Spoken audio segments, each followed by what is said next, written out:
Hi, my name is Gaynor McKnight and I'm here today to ask you for £2 million investment to enable my organisation Lister Steps to brick build our own premises. Lister Steps will generate a social return on your investment equivalent to £48. For every pound you invest today, we will return £48 over a 10-year period, a very promising return for your money. If you still need any more convincing, I would like to briefly describe where we are now, how we got there, and how your investment will be used to secure our future. Lister Steps is a registered charity and trades as a social enterprise. We currently provide 165 childcare places each day. We care for children from 6 weeks right through to 14 years old in our after-school clubs, nursery, playgroups and play schemes. Ofsted have said that our services are good, which I consider is not the most descriptive adjective to portray the levels of quality we deliver and that are required to achieve the grade. The next level they consider outstanding. Lister Steps currently employs 33 people, many of whom were unemployed before taking part in our training programme. We operate from our own premises and turn over just short of £500,000. Less than 1% of our income is from grants, and everything we spend is money we have earned.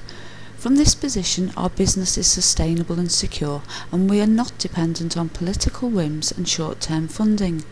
We provide a vital service to our community, and we believe that the experiences we have had over the past 10 years have given us the determination and the skills to ensure that we achieve our aims and make the best use of your money. Lister Steps was founded by 6 parents, including me, in 1998. We came together through our children's school, and as working parents we often moaned about how difficult it was to balance the demands of work and family. Eventually we decided that moaning wasn't going to solve our problems, and we decided to do something about it. Not knowing too much about running a business, we met up regularly in each other's houses and discussed what we could do. We all lived in Tuebrook, which is about 3 miles out of Liverpool city centre. We knew that the area was rough, and when we started looking into it, we found out that it was one of the 20% most deprived wards in the UK, and that our children were less likely to do well in their GCSEs and more likely to become involved in crime or drug abuse. We also discovered that more families relied on benefits, suffered ill health and became victims of crime than those who lived elsewhere. We decided to make a difference and realised that our idea had so much potential. We could help the parents back into work by providing childcare and give the kids something positive to do.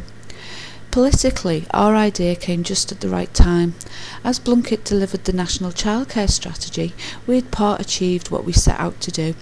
We had secured charitable status, start-up funding from the local tech, now known as the Learning Skills Council, space in our children's school and registration with Ofsted to offer 32 after-school places each day.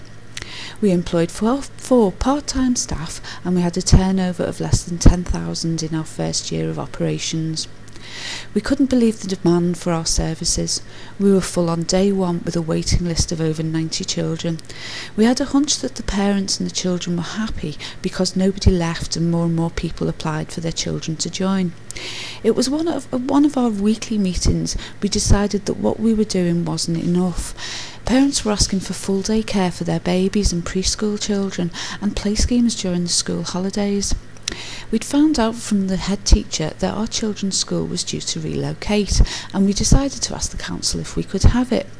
Using the assumption that it's the squeaky wheel that gets the oil, we went out and spoke to everybody. We got support from our local MPs and councillors, we sent out questionnaires through the local schools, and we even stood outside the local supermarket asking parents about their childcare needs. Somebody suggested that we use a free business advice service who could help us put the information together and develop a business plan. It worked, and in July 2000 the committee gave up their full-time jobs and we opened our extended services in the old school building, again achieving what we'd set out to do. We were the first organisation in Liverpool to receive new opportunities funding and possibly first to deliver the range of services that are now mainstreamed under Sure Start and the local authority's Children's Centre. But we quickly learned why the school had relocated, and the costs we suffered keeping the relatively small area we occupied safe and warm for the children. We also realised that our income projections based on 100% occupancy were realistic and over-ambitious, and our costs were equally underestimated. Looking back and being totally honest, we had taken on too much. The building was falling down around us and was going to need almost £5 million of refurbishment works to get it into the 21st century. We just didn't have access to that kind of money. Services in the centre were running well, and we run our first social audit, which showed how happy everybody was with what we were doing. The only common problem seemed to be the building. In 2003, we applied to become a local neighbourhood nursery and worked with the local council officers to work up our bid. They too didn't want to invest in the building, but saw the value in what we were doing with the children. After much soul searching, we realised that they were right. We weren't property developers, and we decided to change the plan. It was so important that we took on their advice. If we hadn't, I don't think Lister Steps would have survived. So what happened? Following their advice, we quickly costed up the purchase of 29 porter cabins, raised and borrowed the £500,000 necessary to build and relocate, and planned how we could offer full day care in addition to our sessional services. The council at first refused to give us planning permission, but we fought our corner and won by making them see the wider benefits of what we offered, and they eventually gave us 5 years for the temporary building. Lister Steps Neighbourhood Nursery opened less than 8 months later. We knew that the nursery was going to bring in the bulk of our income, and along with a 3-year revenue subsidy, we didn't anticipate any problems repaying the loan elements of our capital funding. We'd borrowed £165,000 and £100,000 from the local investment fund and adventure capital fund respectively, and all went well at first. It was only as the revenue subsidies started to reduce in the second year and we hadn't hit our occupancy targets that we realised our own earned income wasn't enough. More and more of my time was taken up with writing funding bids rather than concentrating on the business. Having learnt over the years how important it is to be upfront and honest, I contacted the funders and explained to them the problems we were having with the cash flow. We were scared that they would pull the plug on us, but they didn't. It was an extremely stressful time for us, with so many staff needed for childcare. Payroll was a nightmare. We often didn't know if we could pay wages at the end of the month, but somehow we managed it. ACF had offered us the support of a business mentor who worked with us to identify what the problem was. The parents and the children were still happy. The mentor adopted the teacher man to fish approach, and slowly we started to realise where we were going wrong. The mentor identified 3 key problems. We had too much debt, we weren't charging enough, and we were failing to achieve our 80% break-even point. We accepted the fact that whilst a grant might have helped us keep us going in the short term, long term we needed to get our business model right if our services were to be sustainable. The mentor was willing to help us renegotiate the terms of our loan with the funders, but felt that we had to be investment ready.